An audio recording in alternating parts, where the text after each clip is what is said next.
Bonjour, bienvenue dans cette nouvelle vidéo dans laquelle je vais refaire un test d'équipement. Et l'équipement en question, c'est ce truc-là. C'est le Smart Scope de LabNation. Donc on voit que c'est si on lit un peu l'anglais, mais normalement vous devriez le lire, hein, c'est un oscilloscope qu'on peut utiliser sur smartphone, tablette et PC. Bon, moi j'ai pas de tablette, mon smartphone il doit être trop vieux, hein, vous l'avez déjà vu en principe sur la chaîne, c'est un vieux LG tout pourri. Hein. Pour vous dire que c'est un vieux LG tout pourri, je peux changer la batterie tout seul. Hein.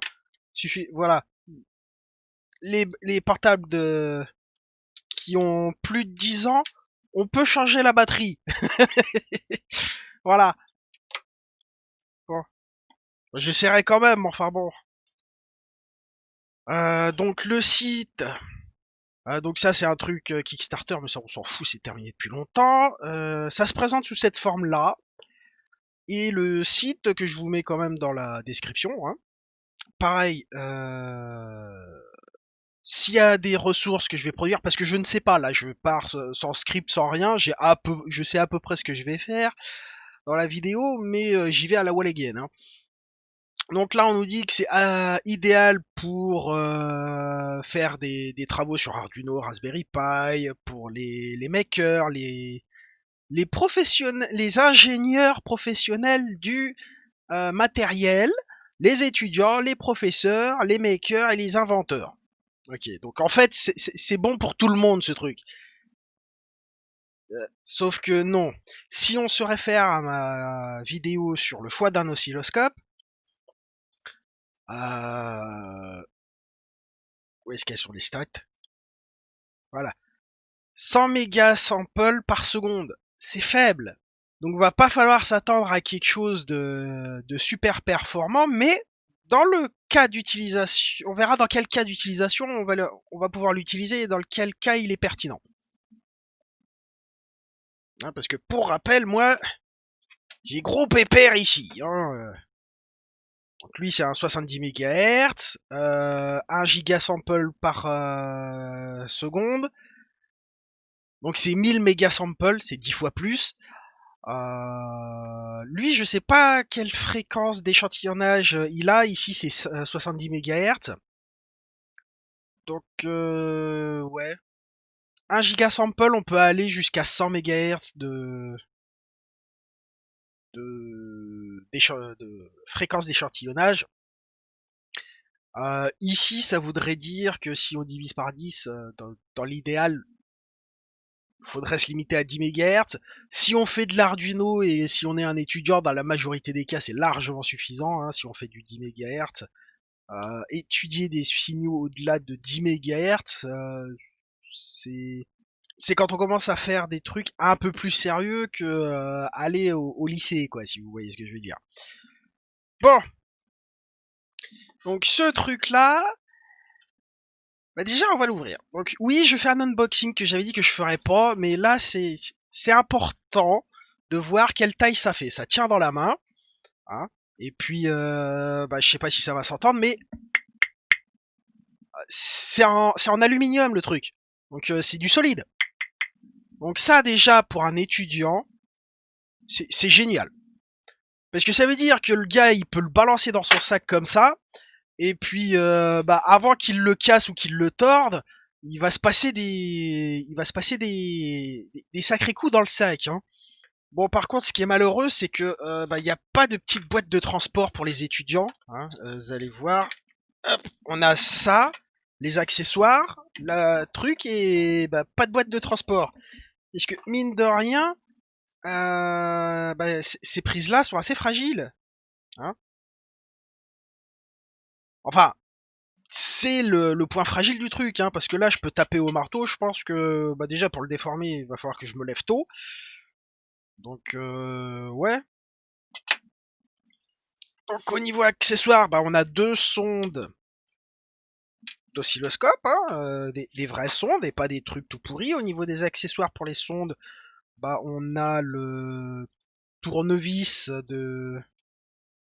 pour régler la compensation ici. des petites bagues d'identification colorées, même s'il y en a déjà là. Ça, c'est pour mettre au bout des... Hop, on enlève ça. Petit truc jaune.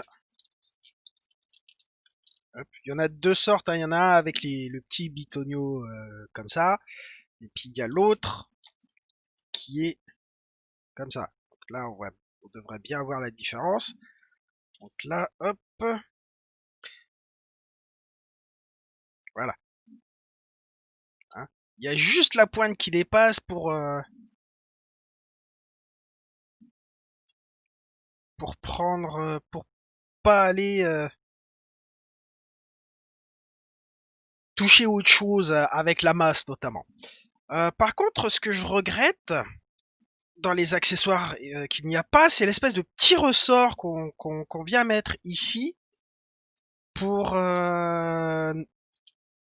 prendre des sondes quand on n'a pas beaucoup de place, ou alors que l'utilisation de la petite prise là est problématique.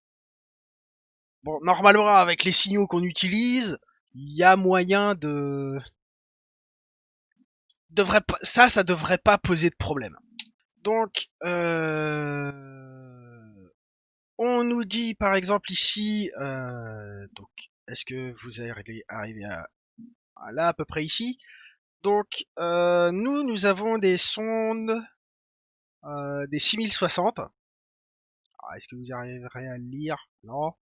Et puis, je peux pas régler pendant que j'enregistre la webcam, donc va falloir me faire confiance, c'est des 6060. Les 6060, ce sont des 60 MHz. Lui, il est à combien de mégahertz? Mais lui, il est à combien de mégahertz? Est-ce que c'est marqué sur la boîte?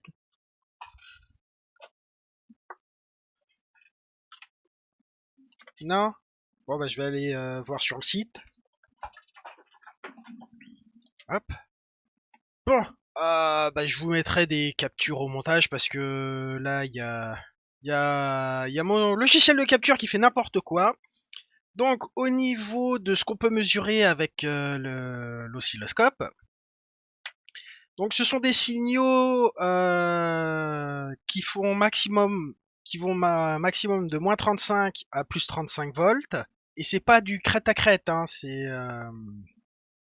c'est-à-dire que tu mesures de 0 à 35 ou de moins 35 à plus 35. Tu peux pas faire de 0 à 70. Dans la majorité des applications, ça pose pas de problème, hein, si vous voyez ce que je veux dire. On voit aussi que de l'autre côté, là, on a d'autres prises. Bah ça, c'est parce que en fait, ça a une fonction d'analyseur logique. Donc comme vous le voyez, vous avez deux rangées de broches là. Celles d'en haut sont bien numérotées et celles d'en bas sont pas tout à fait numérotées. Qu'est-ce que ça veut dire? Bah ça veut dire que bah, il y a juste 8 entrées à l'analyseur logique. Il y en a pas 16. Voilà. En dessous, ça sert à autre chose. Je sais pas encore. A priori, on a un générateur d'ondes, des masses et puis des digital output. Tiens, faudra que je regarde ce que c'est. Donc des sorties numériques. Hein, et arrêtez de dire digital en français. Digital, c'est ça, c'est les empreintes digitales. Donc quand vous entendez quelqu'un vous dire ah bah je travaille dans le digital, il travaille dans les doigts le mec. Non mais à moins qu'il soit dans un institut de beauté et qu'il fasse des manucures, le mec il travaille pas dans les doigts, hein. Ou alors il les a dans le cul. Il ferait mieux de les sortir de cet endroit-là. Mais enfin bon.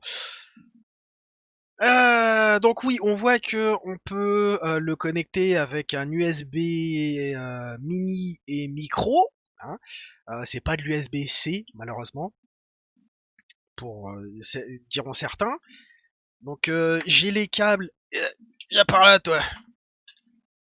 Donc j'ai ce câble-là. Le câble fourni est plutôt...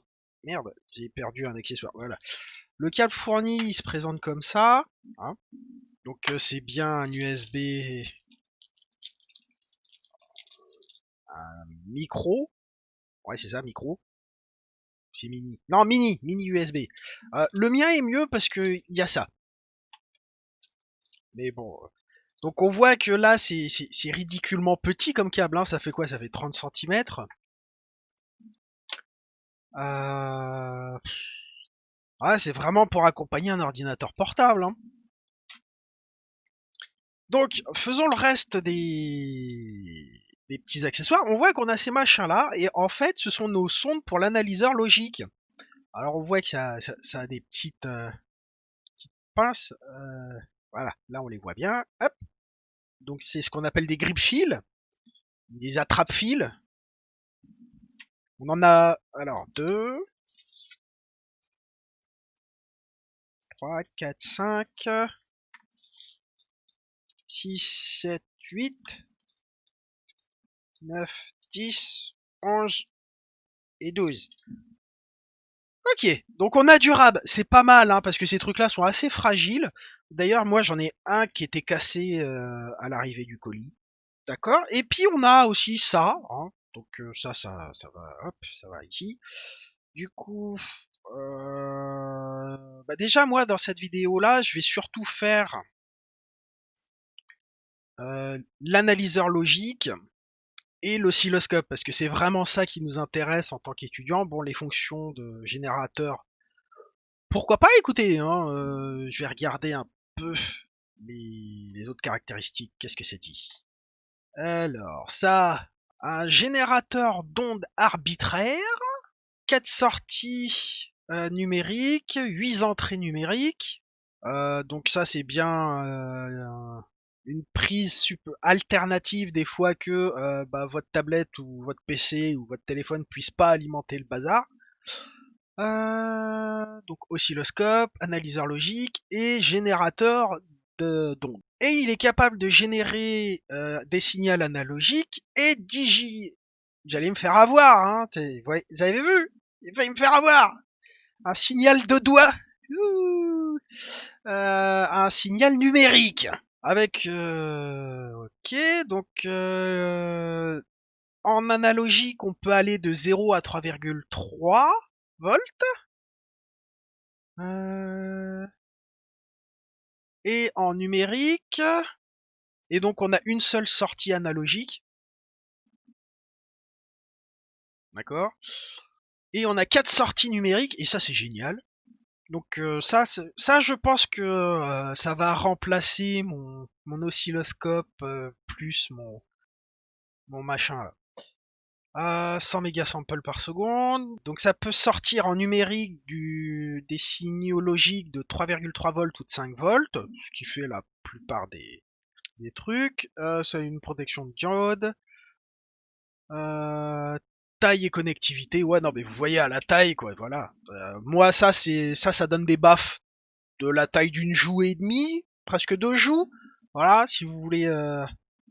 J'ai pas de banane hein, pour donner un ordre de taille. Donc, qu'est-ce qu'il y a d'autre à dire sur l'oscilloscope? Ah d'accord. Donc là, sur l'oscilloscope, c'est au maximum 40 volts pic à pic. Donc je vous avais dit, on peut même pas faire du moins 35 à plus 35 parce que ça fait du 70 volts crête à crête. Et en fait, le maximum qu'on peut avoir, c'est 40 volts crête à crête. Ouais. On peut brancher un signal de déclenchement extérieur ici. Ok, ok. Pour l'analyseur logique, il peut détecter les signaux logiques de 1,8 volts à 5 volts. Donc ça c'est bien. Ça c'est cool. Et puis voilà. Donc maintenant ce qui reste à faire c'est télécharger et installer le logiciel. Va falloir que je trouve un compromis pour vous montrer. Parce que comme je peux pas vraiment montrer l'installation sur mon ordinateur principal, va falloir que j'aille chercher mon ordinateur portable. Du coup, on va se voir dans la situation d'un étudiant. Hein, les problèmes de la technique en pseudo direct. Pour vous, c'est en différé. Pour moi, c'est en direct. C'est génial. Donc, je vais chercher l'ordinateur portable et puis j'essaye de mettre ça au point pour que ce soit à peu près visible. Voilà, voilà, voilà. Bon, alors. Donc comme vous le voyez, c'est un vieux truc que je me sers quand je suis en déplacement ou quand je veux... Quand je suis en déplacement, je m'en sers pas souvent, il est un peu crade, bon on s'en fout, ça fera le taf. Du coup, bah, la première chose à faire, c'est d'aller sur le site de LabNation.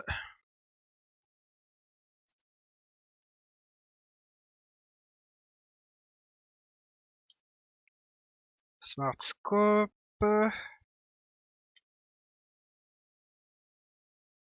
Ok.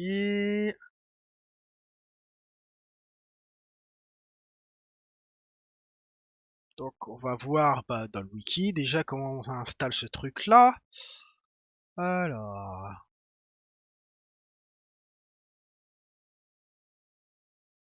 alors, installation,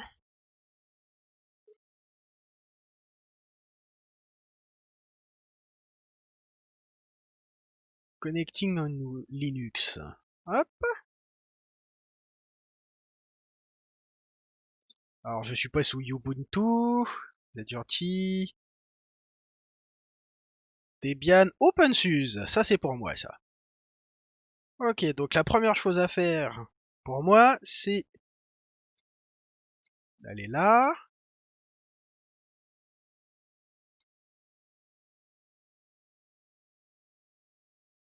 Ok.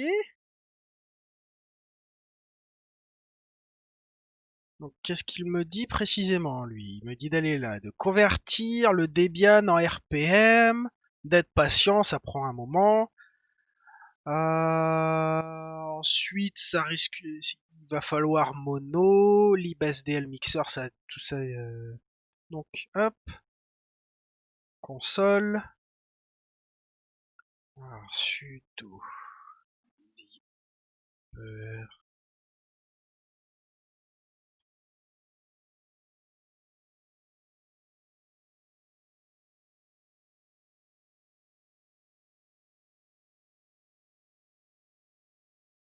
install lab. Y a rien? Ah, d'accord. Donc, il n'y a pas d'installation directe comme ça. Va falloir que je fasse la conversion du bazar. Ok. Donc, on va là. On fait le machin truc install. Alors, le 1 clic install. Tumbleweed, c'est là-dessus, afficher les paquets communautaires. Alors, et on regarde la plus grosse version. Il y a eu 8.95, 8.88, 8.95, JVDP, non. On va prendre le suivant. 8.88, 8.88, 8.95. Waffle, je sais pas ce que ça veut dire, mais c'est pas grave. Installation en un clic. Ok. Suivant.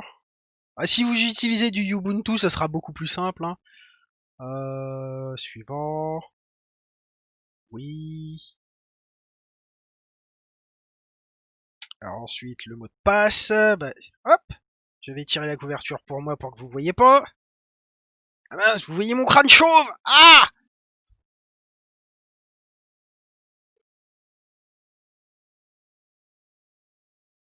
Donc ça, c'est tout à fait normal. Faire confiance.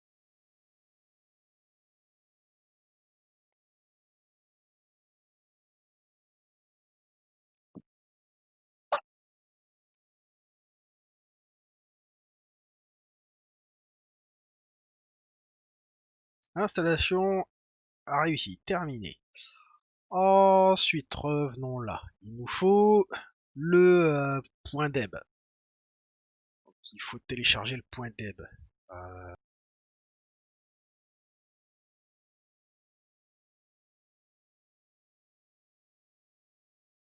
hop.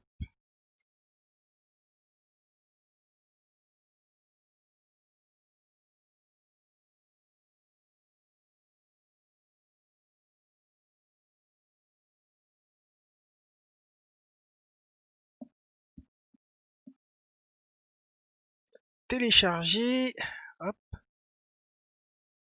enregistrer le fichier.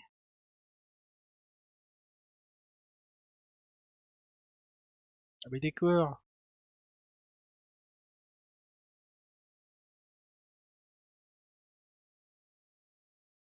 D'accord, il est là. C'est pas très grave. Du coup, le tuto de l'autre zigoto. On revient en avant. Ok, donc on retourne là-dessus. Voilà, je veux voir la ligne de commande, moi. Non mais, n'en déplaise à ces chers monsieur. Alors, où est-ce que je suis? Ok, donc on va céder. Hop. On regarde qu'on a bien notre fichier LabNation. Ouais, on a bien notre point .deb qui est... c'est le dernier truc en rouge à droite, là. Alors, pour vous, c'est pas spécialement lisible. Pour moi non plus, mais c'est pas grave. Alors, il faut faire... donc, alien... Voilà. Donc, -R, -C...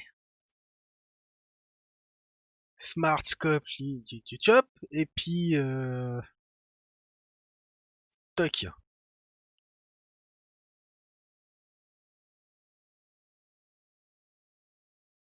Ah, il me dit que non, il veut pas.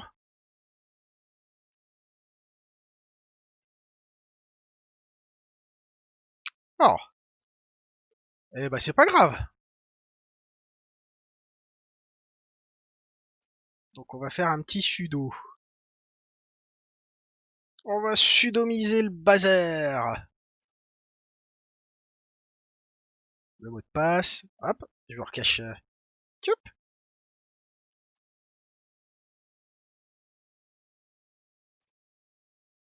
Hop.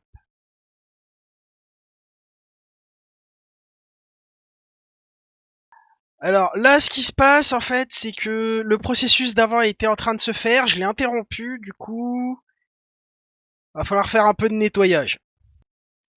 C'est bon, j'ai trouvé où était le problème. En fait, ouais, le fichier, je pensais qu'il était là où il faisait l'erreur, mais en fait, non, c'est pas ça du tout. Donc, hop. Donc en fait, le truc, il fonctionnait bien. Hein. C'est juste moi qui ai fait de la merde, tout simplement. Alors, donc si on regarde là. Oh, d'accord. C'est parce qu'il essaye de faire ça. Oh, c'est pour ça qu'on a l'erreur. Bah écoutez, on va le dégager ce truc-là. Hop.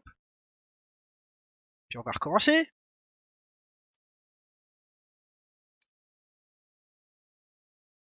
Voilà. Donc là, on voit qu'il y a le dossier qui a été recréé derrière.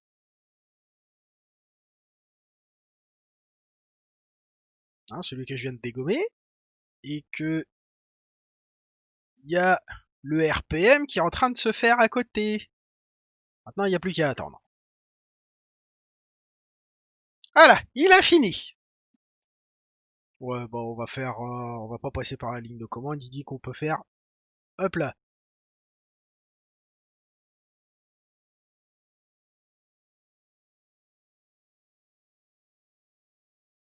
Ok,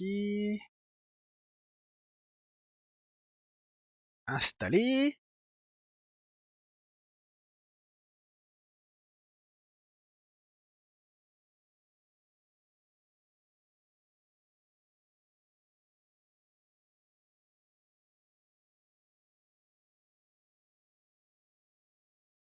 Non, j'ai pas besoin de mettre à jour.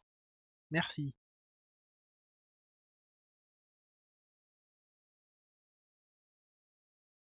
Bon, il veut le mot de passe. Ah bah vous devrez rien voir. J'ai juste vu mes bouts de doigts. Yeah.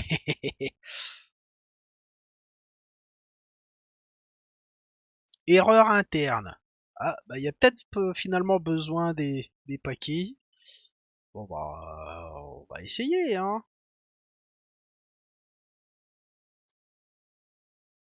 Donc, installe, donc il faut mono-base. C'est basic ou base? Ah, l'autre il veut base, sauf que j'ai juste basic. Est-ce que ça marche? Alors. Ah là là là là, j'ai pas de base, mais ça doit être basique. Bah on va y aller avec basique, hein, les gars. Voilà, et je m'en fous de la nouvelle mise à jour. Fous-moi la paix. Ensuite, on va mettre libSDL Mixer.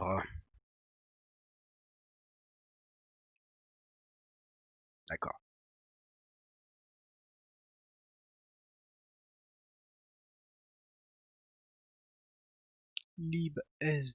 libSDL slash Mixer.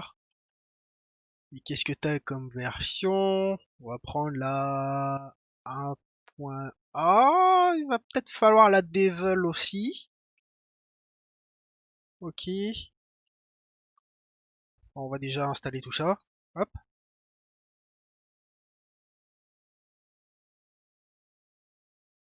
Oui, s'il te plaît.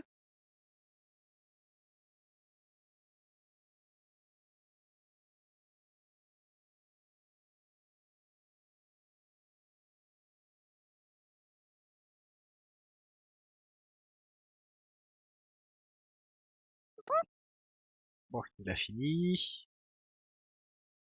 Hop. On va essayer de réinstaller le bazar.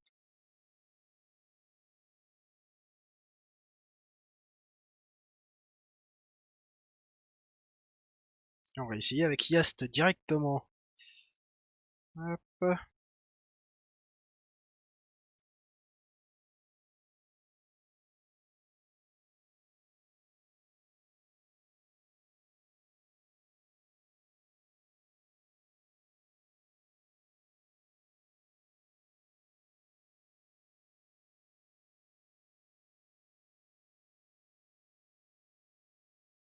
Accepter. Hop. Donc oui, c'est plus chiant que sous Windows, hein. Les paquets vérifiés. Oh, oh. Afficher les détails.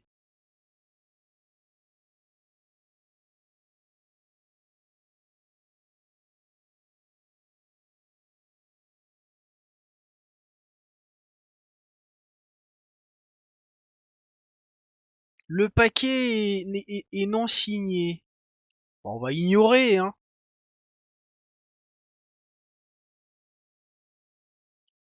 Donc c'est peut-être pour ça que l'autre il nous a fait une erreur tout à l'heure. C'est parce qu'il aimait pas que le paquet soit pas signé, tout simplement. Terminé. Hop. Donc est-ce que là ce coup-ci ça va marcher? Donc c'est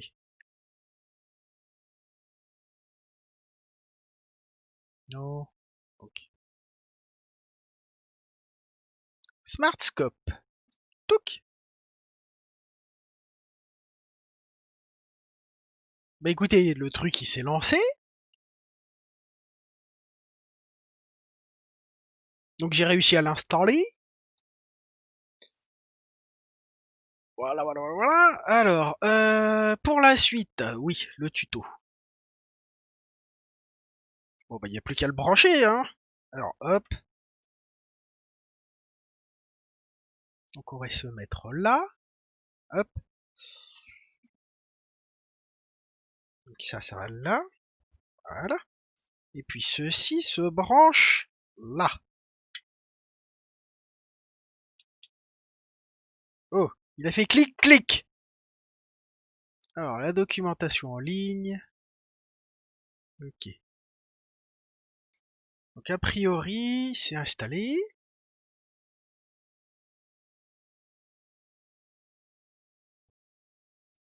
Si j'enlève le bazar là, est-ce que ça change l'icône? Oui. No Smart Scope Connected. Et si je le rebranche, il refait clic-clic. Hop. Magnifique. Donc il peut faire FFT, XY, les sondes, tout ça, tout ça. Pas mal, pas mal. Pas mal, pas mal. Donc bah là j'ai préparé le setup pour faire des tests. Bah, je vais pas tout tester parce que sinon la vidéo va être extrêmement longue. Là j'en suis déjà à plus de 40 minutes de vidéo. Donc bah je vais peut-être faire je vais juste tester la partie oscilloscope, hein. Regarder comment le logiciel fonctionne un peu et dans une deuxième vidéo, je ferai toute la partie numérique, donc la partie analyseur logique plus la partie générateur de signaux numériques et analogiques. Hein, donc c'est pas vraiment, mais là je vais vraiment me contenter de l'oscilloscope parce que ça commence à devenir long. Alors pour les tests, je vais d'abord faire des tests synthétiques avec mon générateur de fonctions que je vous avais dit que je vous présenterai un jour. Et alors, comment il s'appelle lui? Il s'appelle c'est un peu compliqué. Là, voilà. Donc c'est un SDG 810 et c'est à 10 MHz. Ça c'est du sérieux pour faire du test, hein. Donc est-ce que je vais arriver à vous montrer l'écran?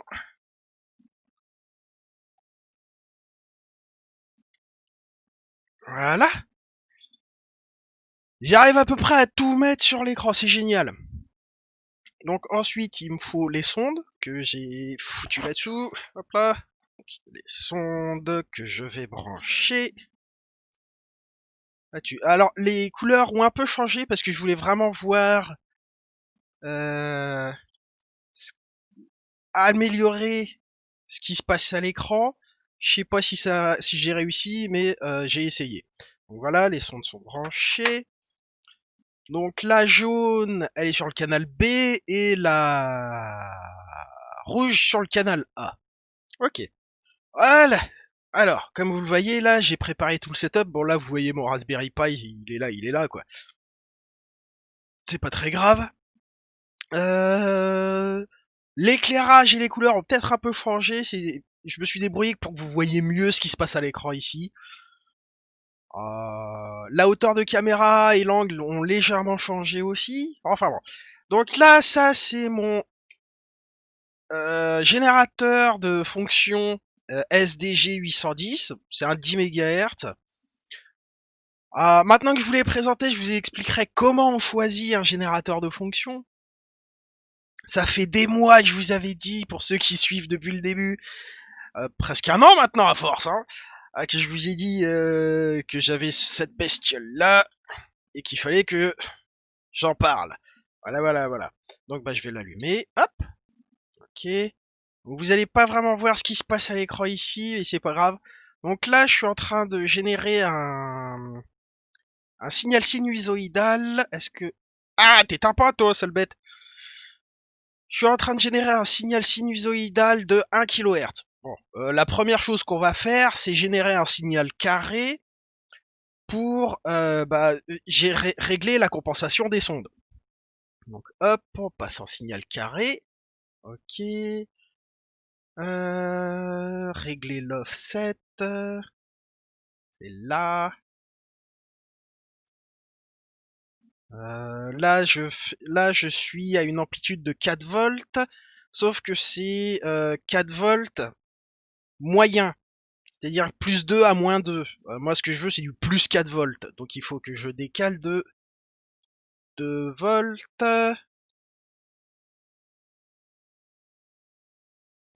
Voilà. Ensuite,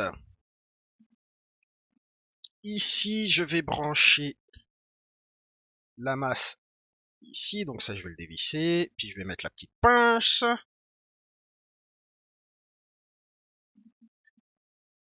Voilà.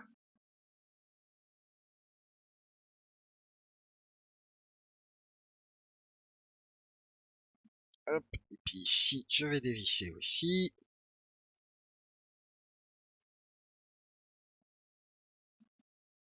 Hop là. Enlever le capuchon. Quoique, est-ce que je peux...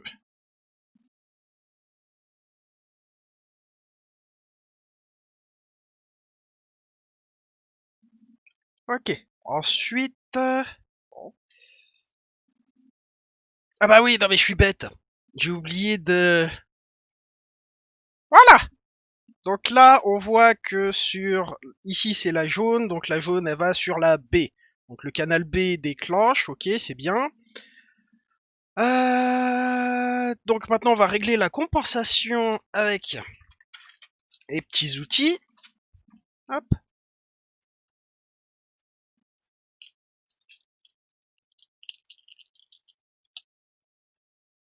D'accord, donc c'est ici.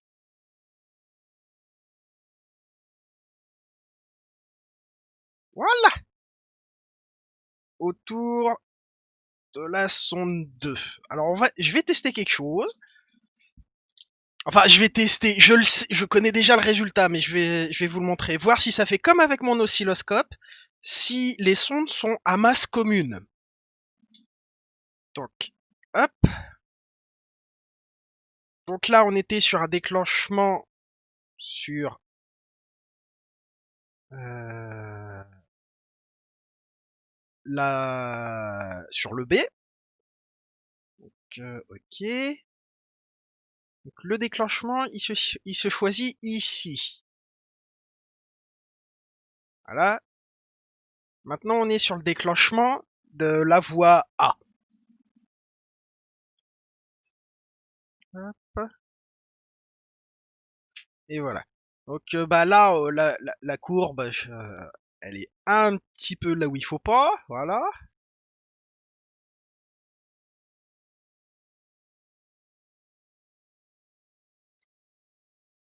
Donc là, on met sur 0. Voilà. On va prendre la B. Hop. On va la descendre ici. Très bien. Ensuite, on reprend le petit tournevis et on va régler la compensation ici. Ah, je suis pas réglé sur le 0 ici. Ah, voilà. Donc,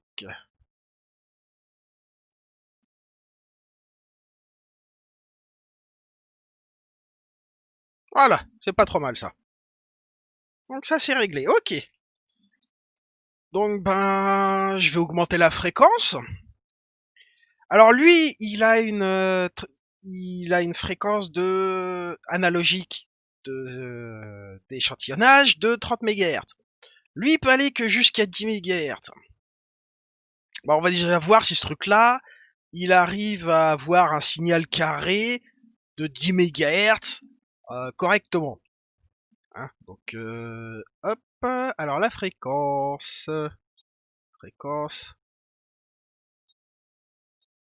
10 MHz. Blaf. Alors là, on a ce qu'on appelle un phénomène d'aliasing. C'est tout à fait normal, c'est parce qu'on n'est pas du tout sur la bonne échelle. Alors, pour régler l'échelle, il faut aller là-dessus. On maintient le clic, et puis on se déplace comme ça.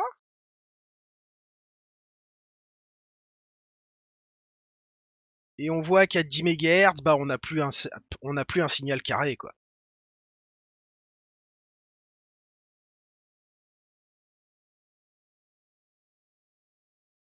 Alors, il se peut que ce soit lui. Donc, on vérifiera dans la prochaine vidéo si lui, il fait toujours bien un signal carré. Ou ou si c'est lui qui a 10 MHz, il arrive plus à suivre. Hein. Ok, bah on peut tester, on va passer à une fréquence inférieure, donc on va descendre 9 MHz. Donc là je suis à 5 MHz. 4, 3, 2, 1. Alors, il se peut que ce soit mon échelle de temps. Ouais, non mais même comme ça, signal carré à 2 MHz, 1 MHz. Alors, 900 kHz, 800, 700, 600, 500. Ah, il se peut que ce soit lui qui fasse pas du bon travail. J'y crois pas trop parce que ça c'est de la bonne marque. Donc ouais, il se peut que ce soit lui qui détecte pas bien les signaux. Hop.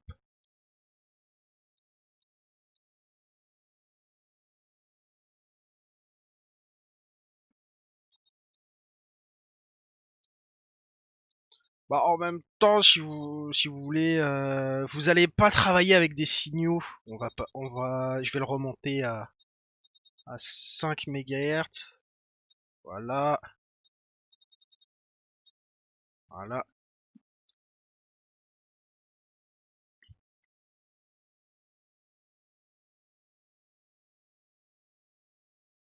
Bon, c'est pas trop gênant si vous voulez. Si vous savez que vous avez un signal carré de 5 MHz, ça passe, hein. Ça passe. Il n'y a pas besoin que ce soit. Par exemple, si je fais hop, un signal arbitraire. Ah, là, par contre, c'est un peu plus délicat parce que c'est en principe, comme vous le voyez là, un signal en escalier.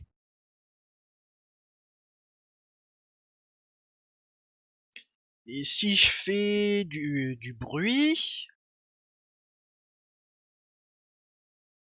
ouais.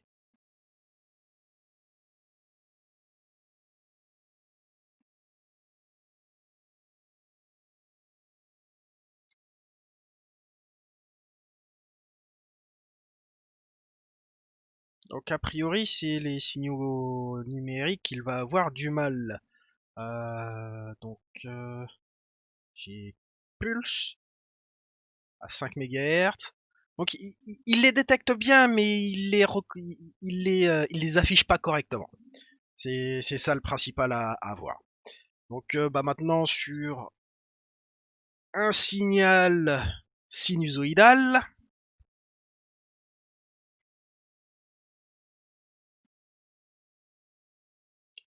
Donc bah là on a une belle sinusoïde, mais ça on savait déjà qu'il savait nous faire des belles sinusoïdes. Voyons voir 6. Là je suis à 10 MHz et je peux pas mieux. Et donc ben hop,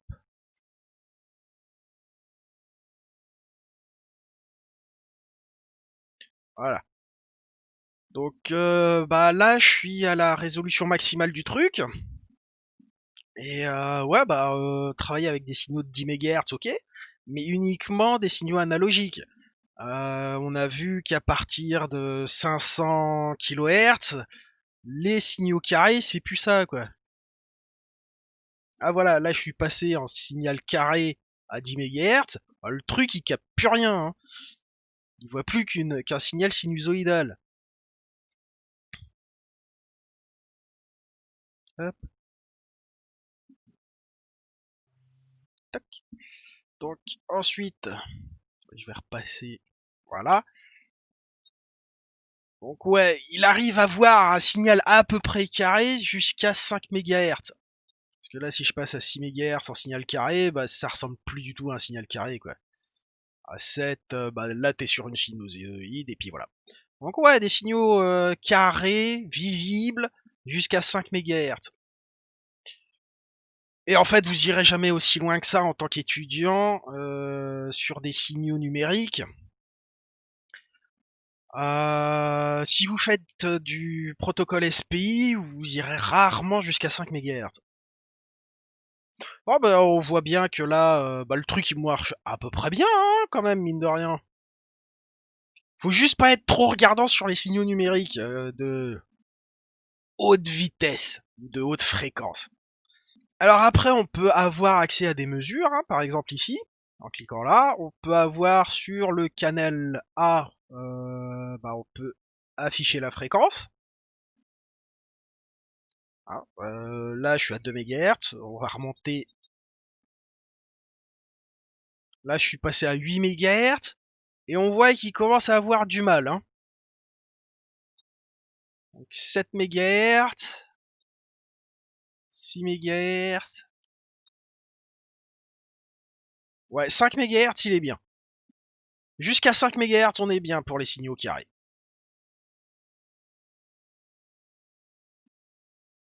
Sachant qu'on est sur du 4 volts.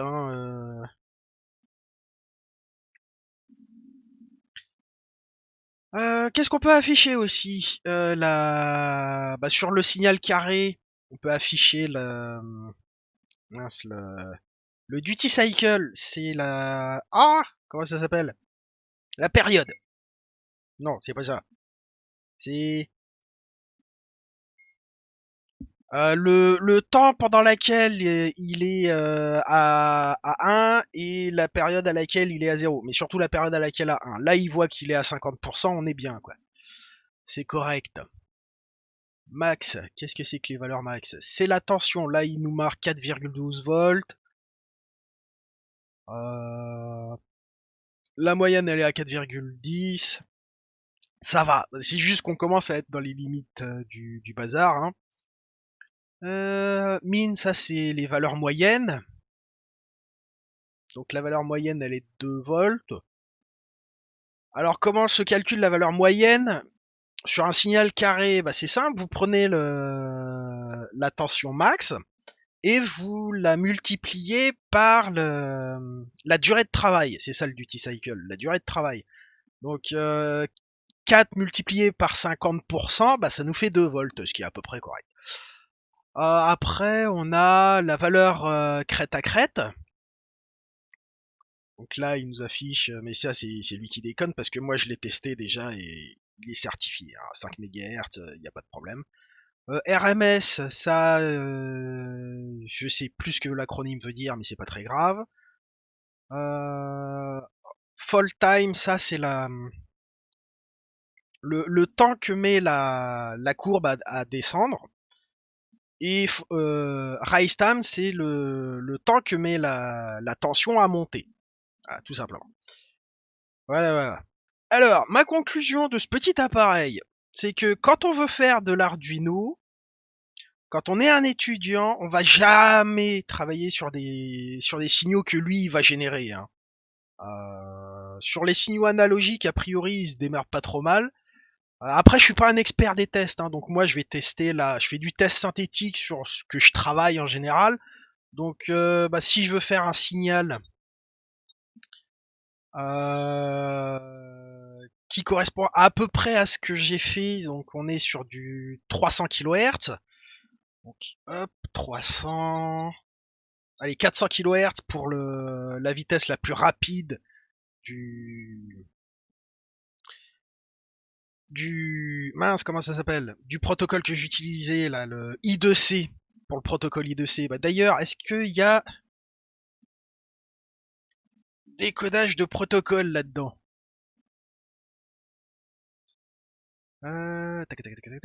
Digital mode. Hop. Ah, mais ça, faudra que je regarde, mais en mode analogique, en mode oscilloscope, il y a pas vraiment, j'ai l'impression. Donc, on voit qu'on a le mode générateur, un mode mixte. Ça, c'est bien, ça. Qu'est-ce qu'on a dans système? La taille, la couleur. Donc, si jamais vous avez du mal à voir votre écran, vous pouvez aller là-dedans, changer. Tiens, passer en dark mode. Waouh, comment c'est mieux? Pourquoi j'ai pas fait ça dès le début? Oh, le boulet. Bon, par contre, vous voyez plus le reste. C'est dommage. Ah, mais ça, c'est à cause de ma méthode pour pour faire les tests. Reste caché, toi. Donc, on va repasser en clair pour voir le menu. Voilà. Système. Donc là, c'est le comportement de la grille, comment elle se comporte. J'ai aussi oublié de vous montrer qu'on pouvait prendre système, cache-toi, toi. On pouvait prendre le truc comme ça, hein, voilà, vous voyez. Donc ouais, non, il y a pas mal de trucs, configuration. Sauvegarder la configuration de l'espace de travail actuel, ça c'est bien. Ouais. Acquisition dev. Alors ça c'est la profondeur d'échantillonnage. Alors, sur 4 mégasamples, qu'est-ce qu'il me dit, lui? A priori, 2 mégasamples. Ok, le 4 mégasamples, apparemment, il m'engueule. Donc, mais a priori, c'est pour le... Ça devrait être pour le... l'analyseur logique. Ok, général. Auto-update. High bandwidth mode. Ah, peut-être que ça va changer quelque chose. Non, pas vraiment.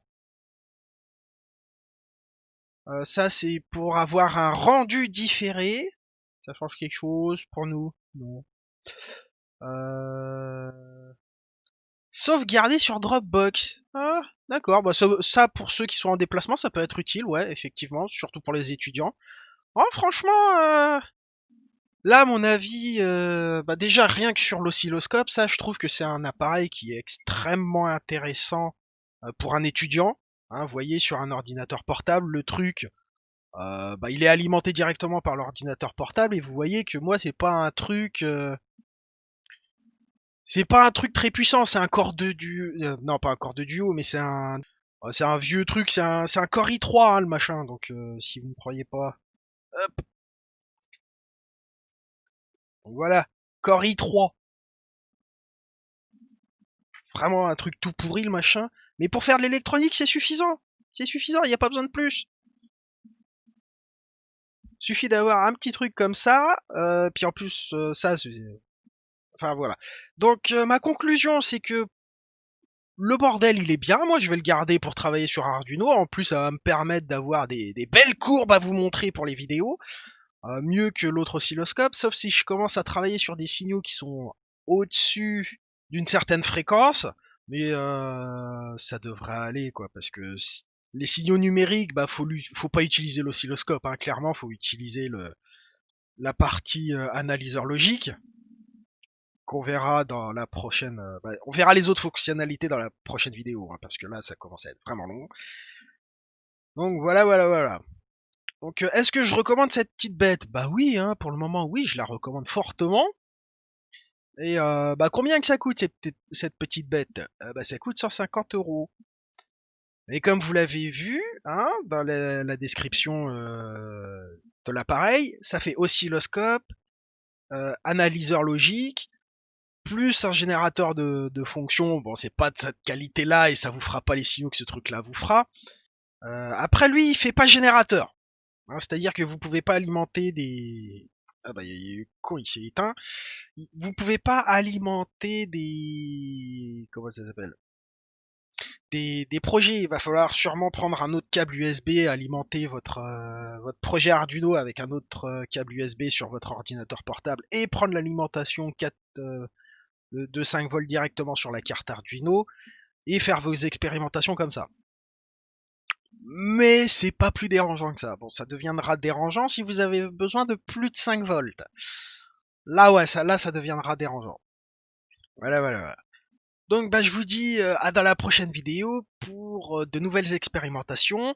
Et on fera des expérimentations avec des trucs réels, hein, parce que ça, comme vous l'avez vu dans ma vidéo sur la Péritel Mega Drive, on prend une tension de 5 volts et en fait on la met en 12 volts. Hein, donc là il est en configuration boost. Du coup ça veut dire que bah, y a du hachage qui se fait à un endroit et on va pouvoir voir avec ça où est-ce que ça se trouve. Ensuite, si vous vous souvenez, j'ai toujours ma petite carte Arduino Uno euh, pour euh, pour générer des signaux sur mon projet d'horloge. Hein, donc le signal ah, ça se sent qu'il va bientôt être midi, que j'ai plus d'énergie dans le cerveau et que je cherche mes mots tout le temps. Ah, c'est chiant. Euh, le, les signaux I2C, les signaux I2C que je génère avec ma carte Arduino Uno pour l'horloge que j'essaye de fabriquer depuis des mois. Donc voilà, on va pouvoir réutiliser les signaux qui sortent de là-dedans sans que ce soit forcément sur le montage de base. Hein. Lui, il s'en fout, il va cracher les signaux de toute façon. Donc, suffit de prendre l'appareil là, d'utiliser l'analyseur logique et puis on récupère les signaux. Voilà, c'est tout. Donc, bah, je vous dis à bientôt dans la prochaine vidéo. Je sais pas ce qui se passe, mais il y a la couleur qui a changé, c'est dégueulasse. Donc, bah, à bientôt, bye bye.